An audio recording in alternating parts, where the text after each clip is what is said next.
So I hope as you guys tune in from week to week that you start to feel and learn different ways and use the resources that my guests and I talk about to try to help you navigate change and whatever change that is that you're going through. So I hope the resources, the tips, the ideas, the strategies that we talk through the show always help you. Okay. And for me, I really want you guys to think about what is it in your life that you're looking to change, getting more clients, growing your business, changing a career. And really, for me, it's all about helping you create the life that you desire and the way that you actually deserve. So, my motivational quote, we need to always start with that, is by Lao Tzu. And he says, be careful what you water your dreams with. Water them with worry and fear, and you will produce weeds that choke the life from your dreams. Water them with optimism and solution, and you will cultivate success. Always be on the lookout for ways to nurture your dreams. So, how many of you sometimes like life happens to you and you have zero control over your circumstances? And do you continue to think and say the same negative thoughts over and over again? Things like maybe, I've been dealt a crappy hand, or if I'd had bad luck, I would have no luck.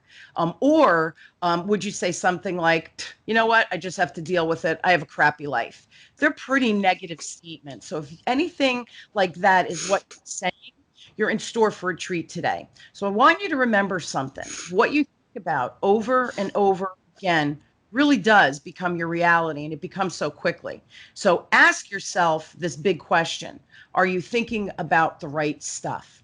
So today, my guest, she's back. I don't even know how many times Kate Jedegui and I have done a show. She's amazing, and I love her, and I love her positive energy. And we're going to discuss how to stay positive with all the stuff that's happening in the world, especially today. And at the core of our discussions, every time Kate's on, we talk about her book, Infinite Possibilities: How to Use the Ideas of Neville Goddard to Create the Life You Want, and to help us all create the life we deserve, even in the midst of the chaos. Now, Kate is a British television presenter and author with a background in science. So I love that holistic kind scientific approach that she always brings to the table. And after postgraduate research at Oxford, Kate moved to Switzerland to work with the World Health Organization. Additionally, Kate's worked with the BBC Science Unit and BBC Radio Oxford, and served as news editor of the international journal Africa Health. She's an expert in manifesting using all the different universal laws that are truly governed by us, by all of us, and that affect all of us. So please help welcome back my wonderful, amazing, awesome Kate to the show. So, Kate, thanks for being on. Connie, you're the only person I can't say no to. I've gotten so busy lately, and I do get quite a lot of offers, and that's really wonderful. But I'm having to say no to people, but I could never say no to you. That's right. So No, thank you, yeah, actually. Kate, don't you know that nobody says no to Connie Whitman, my clients? I can believe that. But in a good way, but in a good way. You're so cute. So let's talk about your plans. Actually, at the beginning of the year, I think it was that you planned to work in Nigeria, and everything kind of fell apart because of the COVID pandemic. So how talk to people about what you were planning and how that really did affect you. Right, yes. So my husband and I wanted to do some charity work out there in Nigeria. We wanted to start my husband's foundation, which has already been set up on paper. And actually, this is something that's been going on for about 3 years. My husband had done a trip to look at premises and things like that. So this trip was going to be the continuation of that.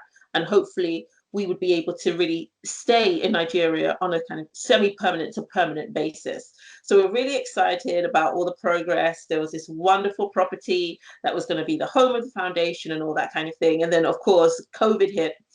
And it was interesting because I had gotten to Nigeria, and a couple of weeks after being there, I received this incredible job offer in the same state where my husband was looking at this property. You know what it's like when you work for yourself. When someone makes you an offer, you're kind of, I don't know.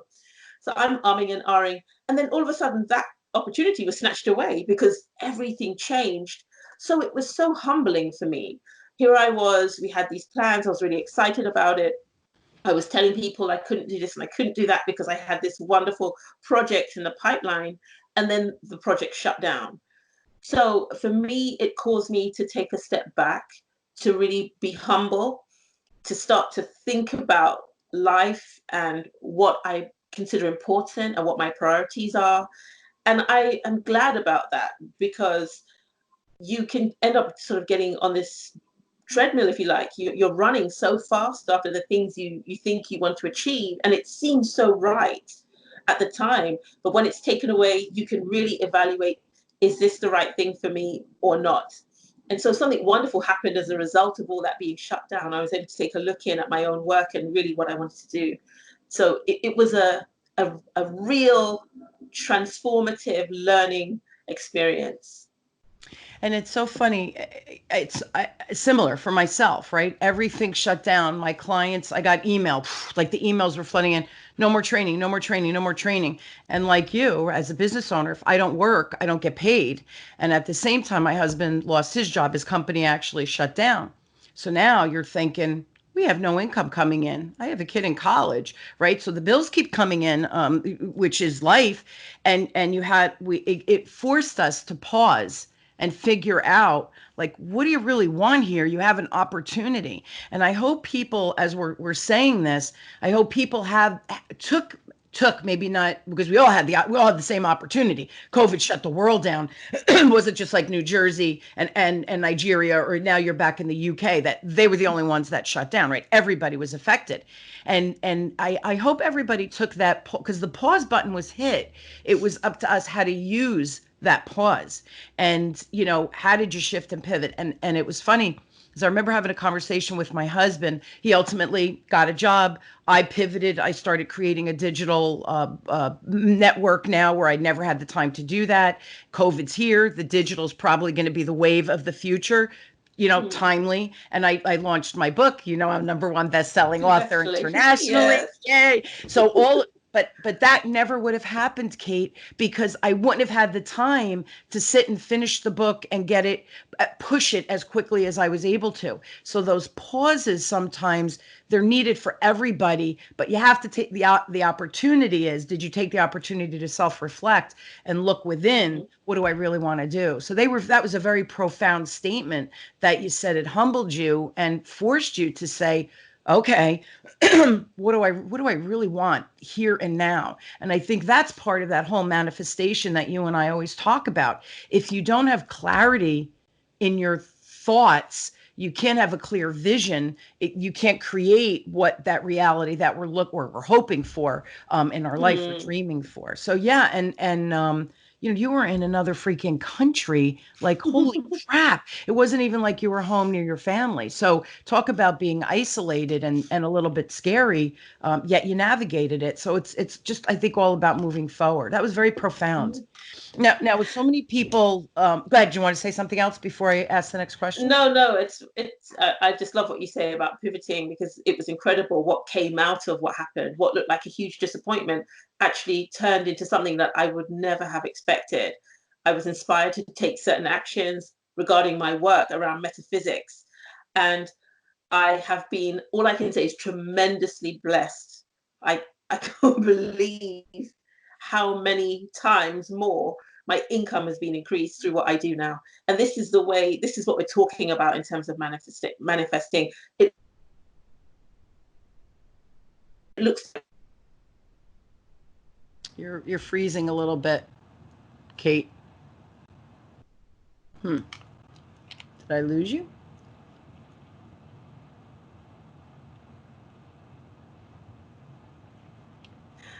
I lost you. Hi. You're back. So I don't know Okay. how much you've heard. You heard I don't that. know what part you called. That's okay. You said you had manifested. This is technology, guys. Welcome to the Yeah. technology world, right? Of Zoom and Skype. You said that you had manifested, and your income kind of is spiraling upward based on that ability to pivot and shift. Can you give us an example of something that came from it and how it came from it? I think people can grasp the concept of, this is what happened, this is what I did, and this is what the outcome is. You know? Right. So I was going to work with my husband on his foundation, and then I was seriously considering taking this job with this organization. But what I was being told to do was put down the fear of really starting your own business. I hadn't really considered that was a business owner. I never treated myself like a business owner. What I was doing in terms of the coaching and the counseling and all of that kind of thing was just something I enjoyed doing. It was something I knew like the back of my hand, so I could talk to people about Neville Goddard's philosophy and things like that. But I never thought about the fact that if I am offering a kind of a counseling type relationship with people, then I should treat myself like that.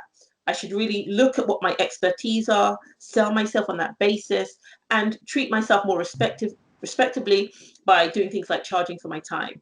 And I never thought that there would be any takers. And I have been inundated so much so that I had to take 2 weeks off just to have a break from it. And now I've had to change my schedule that I only work 4 days a week because it's really mind blowing when you think about it.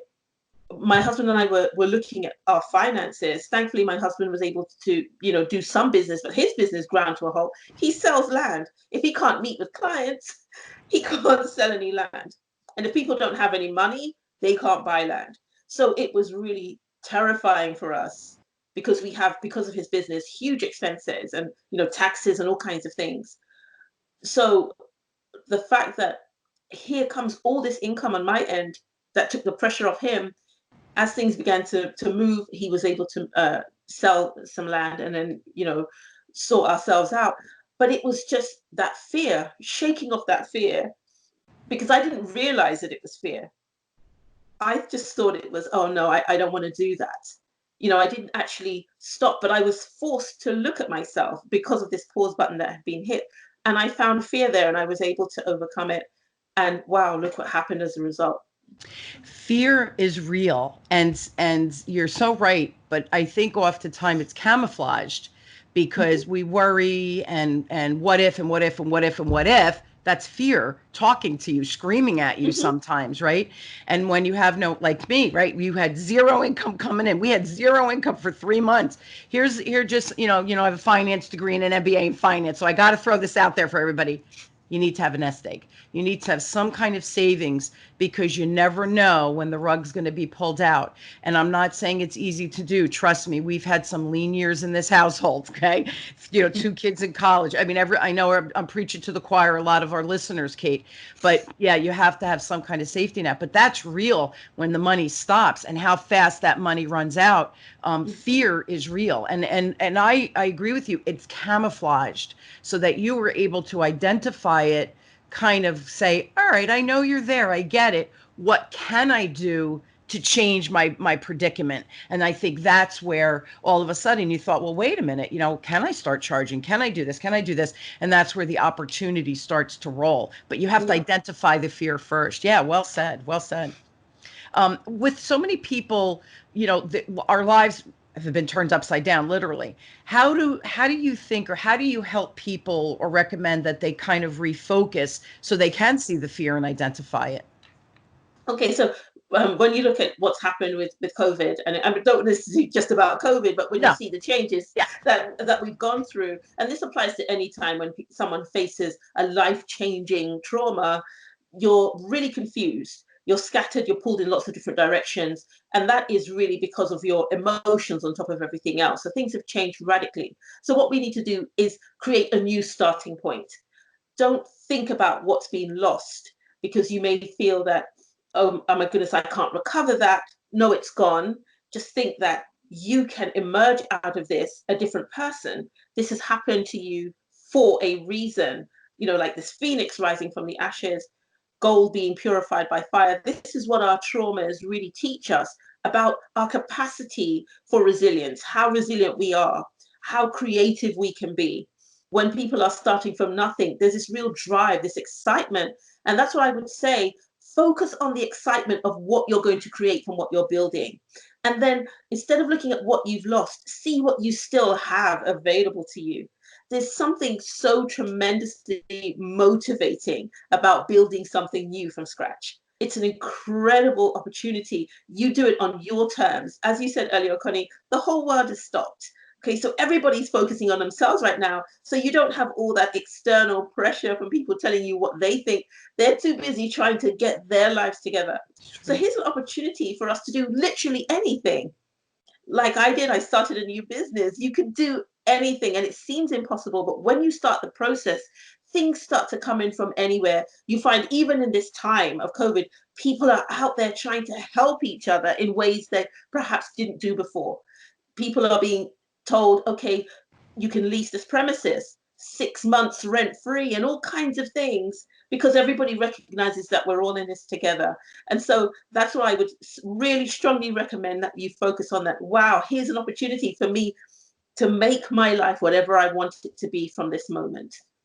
You know, you just said something, and I hadn't thought of this. So when everything stopped, and I said to my husband, I'm going to finish the book. I'll bring that to market because it'll help people while they're trying to reinvent themselves. So if they are in sales, well, now everything changed. How can I perfect and hone my sales skills? Right? That's my superpower. So I said, and I said we could get it to market. It's cheap. Everybody will be able to afford it, and we're all trying to build our skills. This is the opportunity. I'm going to do it. I'm not going to make $1 million off it, but I know I can help others. So that's where that came from. And it was so funny. I started doing a lot more networking online, and inevitably things were coming into my inbox about networking digitally, meeting people. So I joined this one challenge, and it was 5 days. And he taught us some things, which was great because I kept thinking, I got to learn all of this technology. I got to get more familiar. I got to get better at Zoom because I knew like this is here to stay. Inevitably, I'm working on my book. I had made that decision. I met a woman through this challenge. I happened to mention, yeah, this is great. I got to work on my book. My book wouldn't have come out till probably next year, had I been working with my clients. She says, "Oh, do you have a publisher?" I'm like, "No, I don't even know what I'm going to do. I haven't even thought that far." "Oh, call my friend Kathy Davis." I'm like, "Okay." Met Kathy Davis for, when I tell you I thought it was going to be thousands and thousands of dollars, not. She is doing it through Ingram Spark. She hooked me up with the PR person out of California to get the promotion of the book, which got me to number one best-selling author. I met them 8 weeks ago because I'm on this challenge and I happen to meet, oh yeah, so my refocus is I'm writing this book. Boom, boom, boom, boom, boom. Everything lined up for me. I made zero effort to make that happen. That's exactly what it's funny. I never thought about that, Kate, but that's exactly what happened. As soon as I got clear, the universe put all these things in my place to make it happen. And bam, the explosion of success comes. And by the way, we sold the book for $1, which got, and I'm cool with that. It wasn't about making Mm, money for me, right? It was coming from this helpful place. But now my following has exploded. And it's, you said it before. I love the word humbling. It was humbling, the kindness of people I didn't know. And I thought, oh my goodness, people are so supportive out there because we're mhm. all in this together. It's it's Yeah. it's really a true statement. Yeah. That's just, thank you for that clarity of moment. No problem. Yeah, yeah. So next question, how do those of us with the ability into, tapping into this, it's positive energy, positive thought process, all of those things. How do we get to share that with others? So because when two heads connect, right, the success it gets amplified. So how do we do that? So that's the key word. It's sharing it with others. And I think it's really important that people who have tried some technique or method, you mentioned this 5 day challenge, those kind of things, talk about that, lead with that in conversation. I think sometimes people get a little bit shy. They're worried about being silly, but being seen as silly. But you'll be surprised at how much people already know and how much people want to know. People are looking for solutions. And if you know that what you are doing works for you, that's what you need to lead with. That's what you need to encourage people with. And it's really interesting. You talked about, this clarity. It's just helping people to see things differently, helping to shift perspectives sometimes. I mean, I speak to people who think, oh, it's not going to happen for them because there's only so much resources, or these things just don't happen. It's a miracle or what have you, and that's outside of the realm of possibility for them. But I said, no, we have all this evidence. People that tell you these stories are evidence that these things are real. People that we refer to as being lucky or whatever are just people who are tapping into things that already exist. So we're not being asked to go out and make things. These are things that already exist. People to help each other are already there. I don't know where the people who reach out to me come from. It's not like I'm doing all this marketing and what have you. People find me. And so the people are there. The people you need are there. Like that publisher, the publisher that was there, the PR person was there. And that's what happens when you just have confidence and have faith that this energy is going to work for you in this way. And all we're saying to people is, look, it worked for me. I'm just encouraging you to give it a try. What have you got to lose? You're not asking people to become different people. You're just asking them to add this way of thinking. So it's like, okay, if I am worried, as you said in your quote at the start of the show, if I'm watering what I'm doing with worry and fear, that's the kind of result you're going to get, something that makes you worry and feel afraid. But if you start to think positively, yeah, I feel that this can be good for me. I feel that things can get better. Just give it a try and watch how things show up. It's just phenomenal. It's I laugh because I say it's like magic. And here's the funny thing, and I don't know if you go through this. I think you do. I think you do because I think you kind of alluded to this before. But when the magic happens, I know myself. I go this how did that happen? That was really cool. How did that happen? And then I think you're manifesting it, right? You're creating this.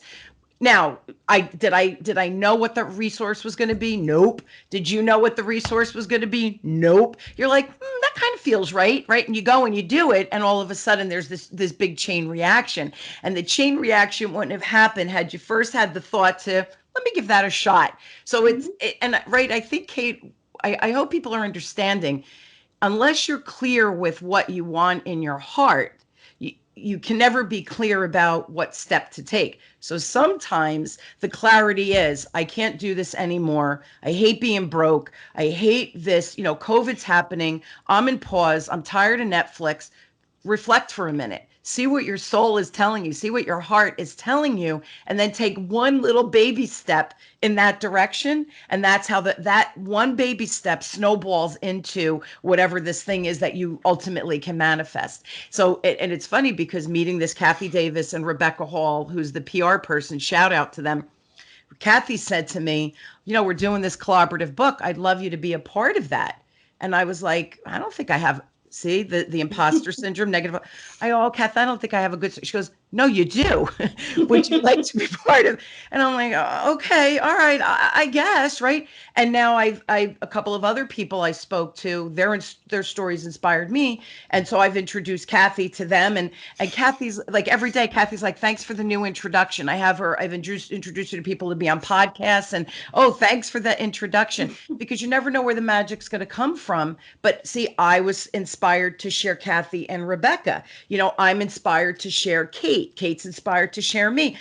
You don't know where it's going to come from. Don't try to Mm-hmm. control it. Just allow it to come in. Surrender, right? I think that's what we're Yes, talking about. absolutely. Surrendering. Yeah. Mm-hmm. So let's talk. You said you keep mentioning resources. So let's talk about how can we manifest during this time using the resources, because we all have resources. We might not know what they are. Can you give just some examples of possible resources people should look at?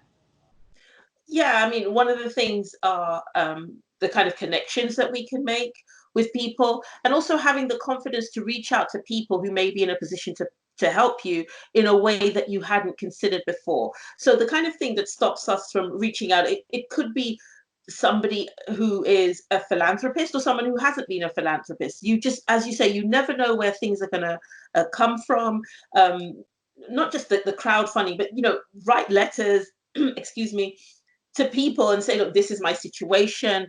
I have this many people relying on me. If perhaps you're a business owner or something like that, don't be afraid or feel embarrassed about reaching out to people in that way. But the greatest resource we have is our own creative mind and our own imagination and an ability to really make something out of nothing. And the reason I mentioned reaching out to people who are in a position to help you is, if you feel inspired to do that, I would certainly act on that inspiration, because that inspiration is the thing that's going to drive them to help you in the first place. And this takes a lot of courage. So it's not just sort of just firing off letters, but just go by in the way that you're inspired. Respond to any creative impulse you find you suddenly have.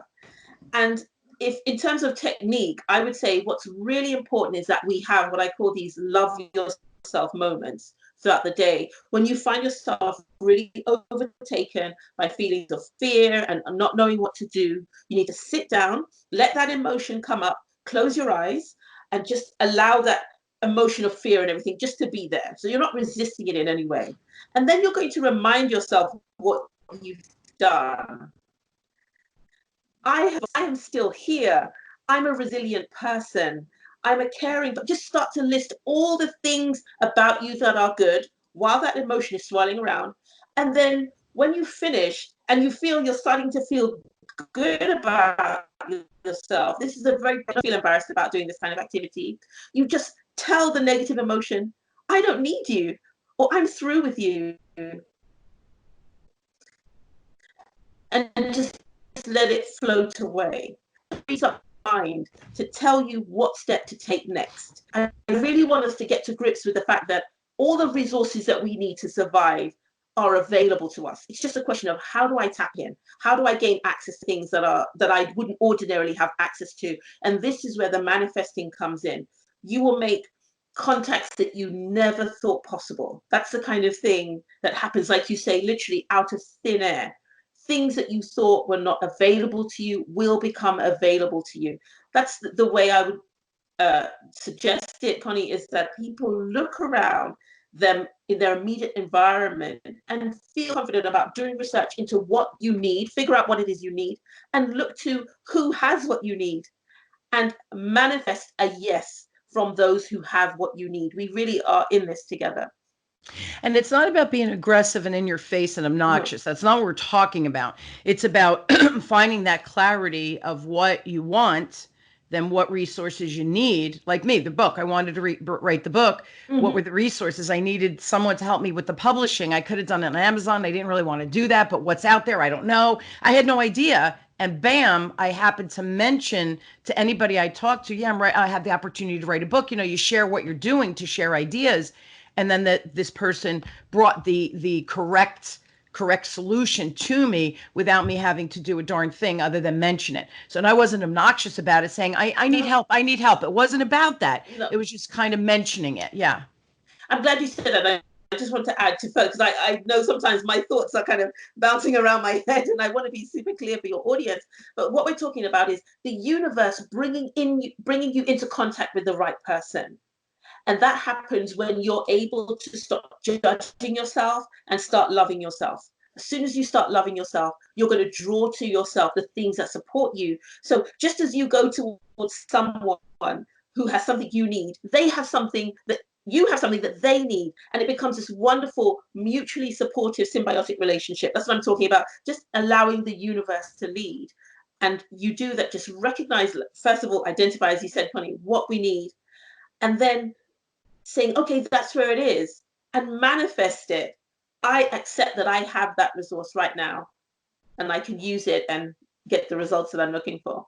Absolutely. And that's the thing. Like, I know and it's almost like I know the resource is there. Hey, universe, like, kind of like put it in my path so I see it. I know what I need, not really sure where to go. Surrender. Inevitably, it finds you. It's miraculous every time it happens. And I know every time we talk, I use this story. We played hockey. This one rink, the parking was so bad. So every time we were on the parkway, almost in New Jersey, it's a parkway, and getting close to the rink, I would say to my husband, "Wait, I'm going to manifest this parking spot," and he'd be like, "Yeah, whatever, right?" And I would just say, "Okay, come on, we need a park spot. It's cold, it's snowy. Just I'm surrendering. You make it happen. I don't know how you do it. Do your magic for me, right?" Whatever conversation I would have, and my husband would be like, "All right, yeah, here she goes, Miss Lunatic over here." We would giggle about it. We'd pull in, there'd be three cars, and he'd go 3 cars ahead of us. If there's any close spots, we are not getting it. I go, "You have no trust, my friend." And we'd pull in, everybody would pass. All of a sudden, we as we're approaching, lights would come on, and the people would be backing out. The other 3 cars passed. My husband would look at me and goes, "You're a witch." I said, it's called, I believe the universe will provide for us. I didn't ask for anything. I didn't ask for $1 million. I asked for a freaking parking spot, and the parking Yeah. spot manifests itself. So it, and I know you agree with this because I always share your story about the hamster when you were a kid. So you took a sock or a dust bunny, I don't remember, you made a little habitat for it and you played with it every day and you gave it love and food and all this stuff. And you ultimately got the hamster. So what we're talking about isn't I want $1 million. How am I going to do it?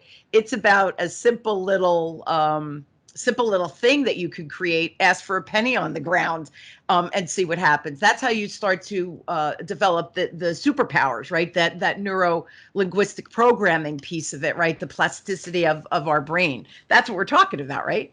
Yeah, absolutely. And it's all about this feeling that you have something, and the feeling that you have, that you possess something, is an indication of how much you're surrendering to the universe. And I love that you mentioned that story. I talk about it all the time. And I say to people that there would have been moments in their lives that they did things like that too. And I say that to say to people, these ideas are far closer to you than you think.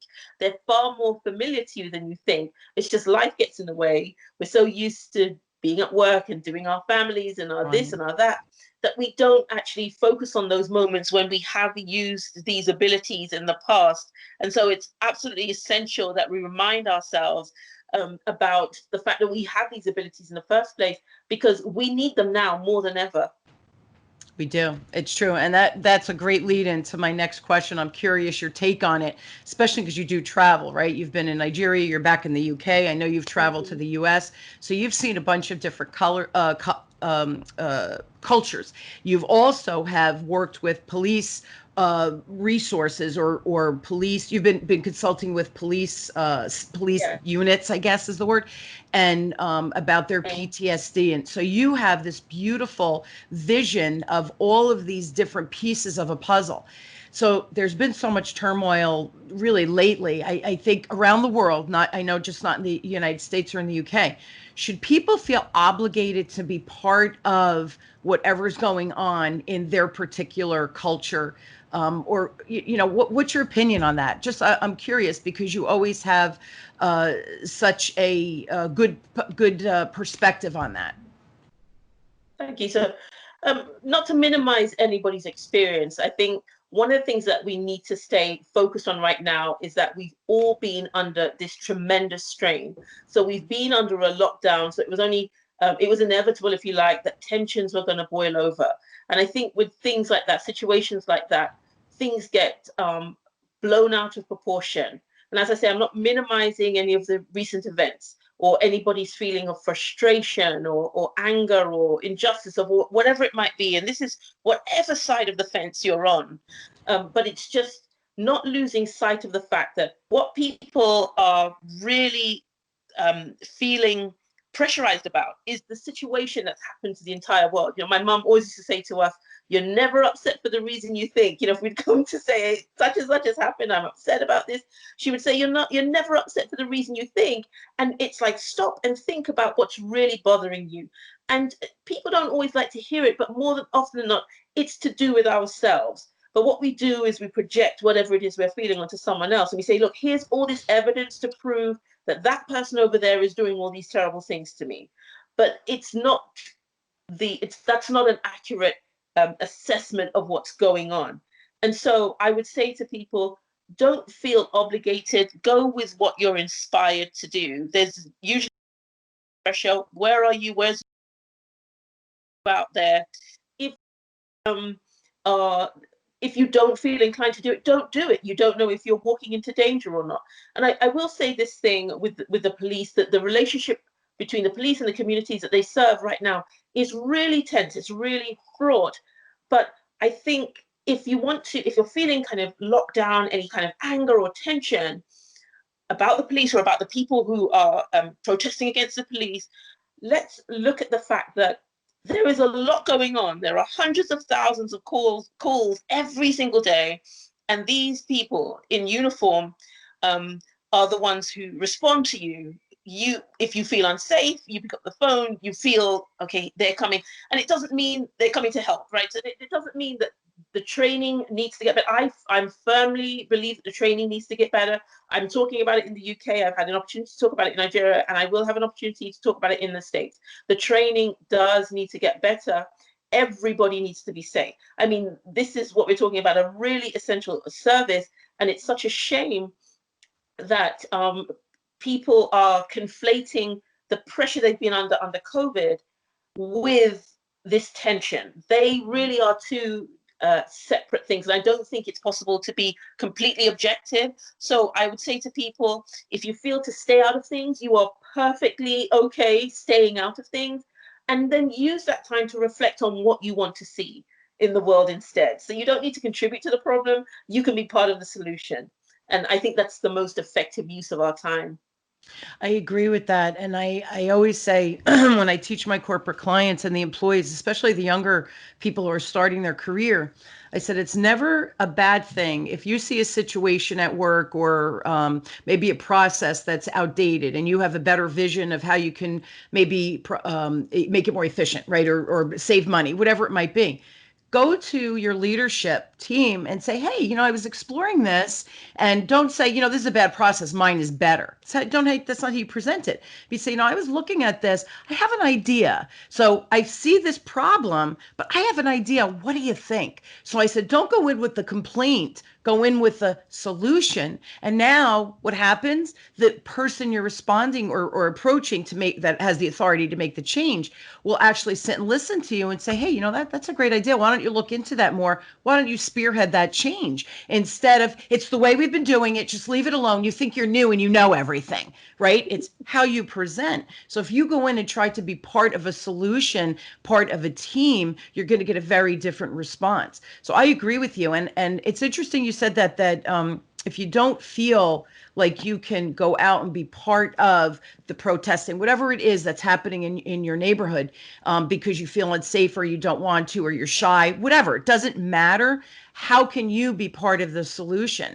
So maybe it's when you do your posts on Facebook that you post something good that happened that day instead of I watch the news end and then start attacking in the US a political side or a cultural side, whatever it is. How about posting something positive? You're impacting what's going on, something that feels comfortable to you. And I think that's what you're talking about, right, Kate? Yeah. If I understood that properly. That's absolutely what I'm saying. And if you think about it, let's talk about this situation with the police. What could the police do better from your perspective? I really believe that police leadership is open to hearing from communities Right. and want to have a conversation with communities. They want the police to do their job effectively. They want communities to be safe. And this is possible. Don't I would say to anyone, don't listen to anybody who says that it can't be better or that it's done or it's rotten to the core. Those things are not true. There are people who go into this profession, do so with the noblest of desires, and I think that we should hold that in the forefront of our mind, that these are people who want to do well, who are doing a uniquely difficult task, a job, to keep you safe when we're lying in our bed safe at night. They're walking up and down, and so what we want to look at is how can this get better? How can our relationships be better? How can they be safe in their job and what they're doing? How can everything be better for everyone? That's always going to be at the forefront of my mind.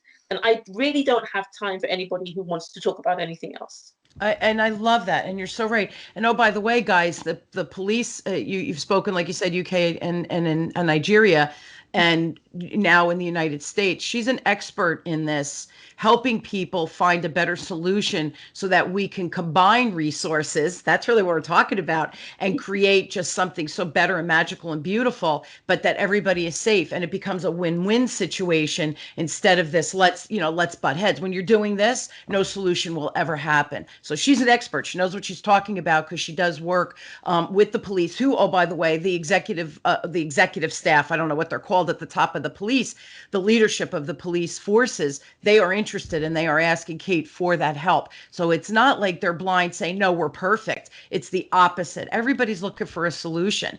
Be part of that movement of I am part of a solution. And that's when the magic really starts happening. My last question, and I'm really curious on your take again, because you're well traveled, you're beyond intelligent. I think you're brilliant.